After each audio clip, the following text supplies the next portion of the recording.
Hi guys, this is Utkarsh Srivastava.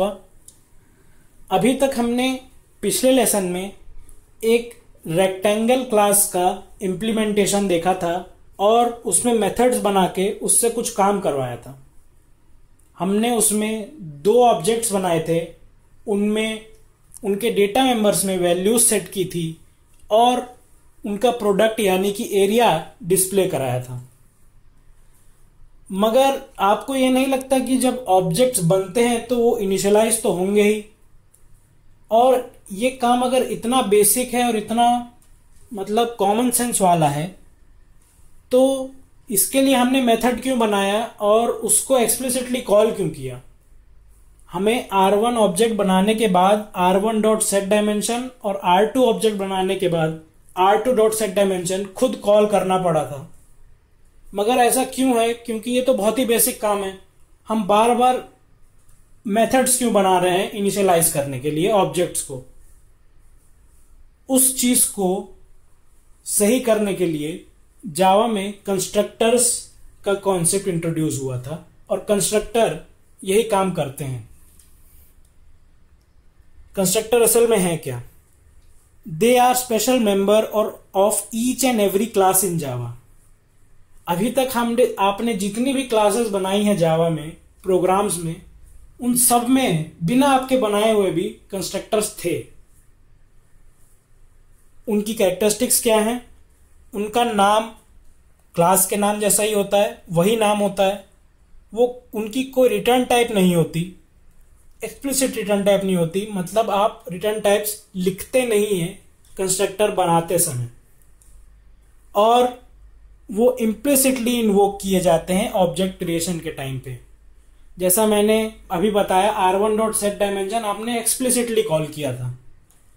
Constructors implicitly call होते हैं, आपको स्टेटमेंट्स नहीं लिखनी पड़ती कंस्ट्रक्टर कॉल करने के लिए, ऑब्जेक्ट्स को इनिशियलाइज करने के लिए। तो उसका सिंटेक्स क्या है? आप लिखेंगे एक्सेस मॉडिफायर यानी पब्लिक या प्राइवेट या प्रोटेक्टेड।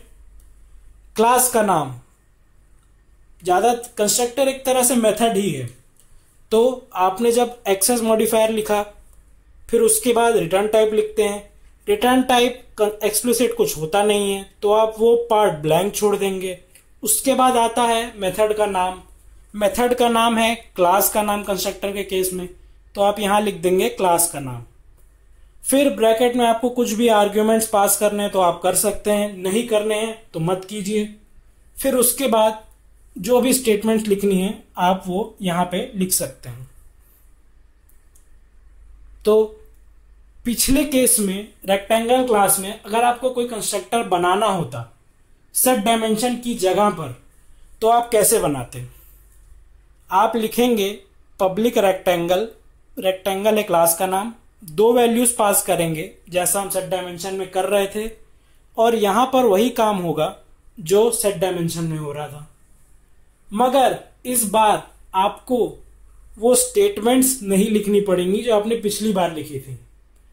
आप डायरेक्टली ऑब्जेक्ट क्रिएट कर लेंगे इस स्टेटमेंट से, rectangle R1 equals to new rectangle, bracket में दो वैल्यूज। ये कंपाइलर को बताएगा कि आपने इस कंस्ट्रक्टर को कॉल किया है।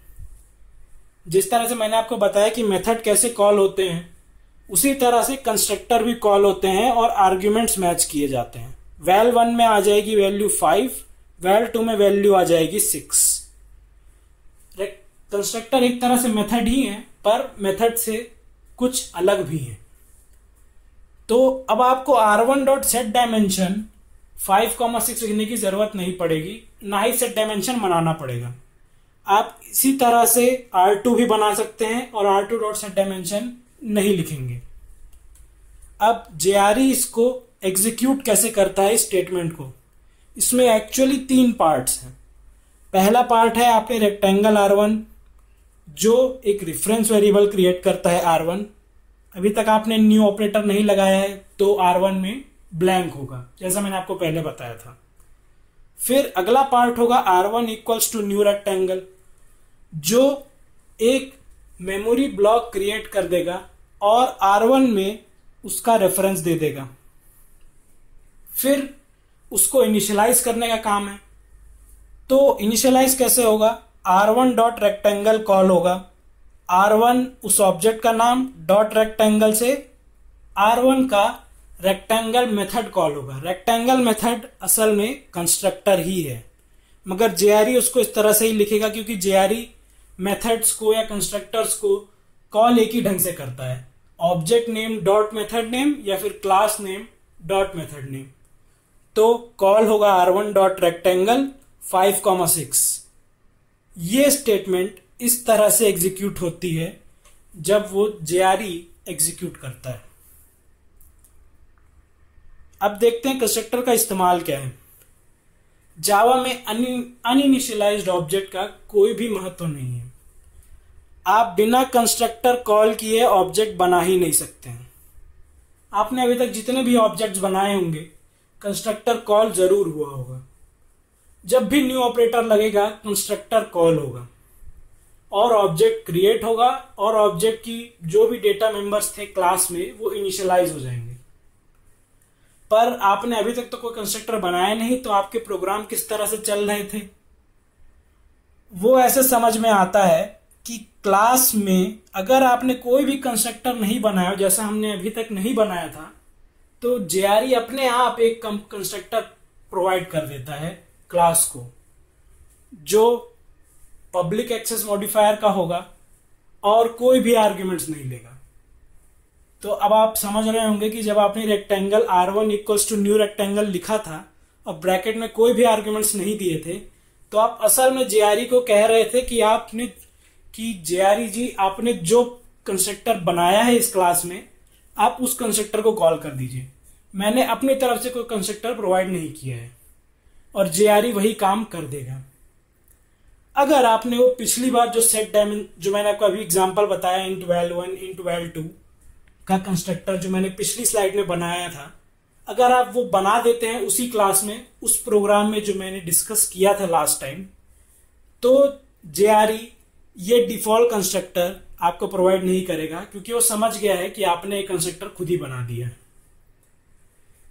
फिर एक ही क्लास में एक से ज्यादा कंस्ट्रक्टर्स हो सकते हैं। ये मेथड ओवरलोडिंग टाइप का कॉन्सेप्ट है जो मैं बाद में डिस्कस करूंगा।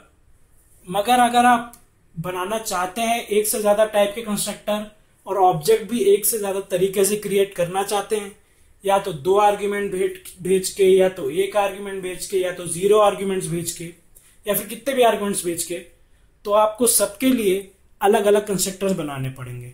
2 आर्ग्यूमेंट्स वाले के लिए 2 आर्ग्यूमेंट्स वाला कंस्ट्रक्टर जैसा मैंने पिछली स्लाइड में बनाया था, 0 आर्ग्यूमेंट्स वाले के लिए 0 आर्ग्यूमेंट्स वाला कंस्ट्रक्टर जैसा कि जेआरई प्रोवाइड करता है, 1 आर्ग्यूमेंट्स वाले के लिए 1 आर्ग्यूमेंट वाला कंस्ट्रक्टर जैसा आप बना सकते हैं। पिछली स्लाइड में जो एग्जांपल था उसी से रिलेटेड, उसमें int val2 को हटा दीजिए। तो ये था कंस्ट्रक्टर की कहानी। अब हम अगले लेसन में आगे की बात करेंगे।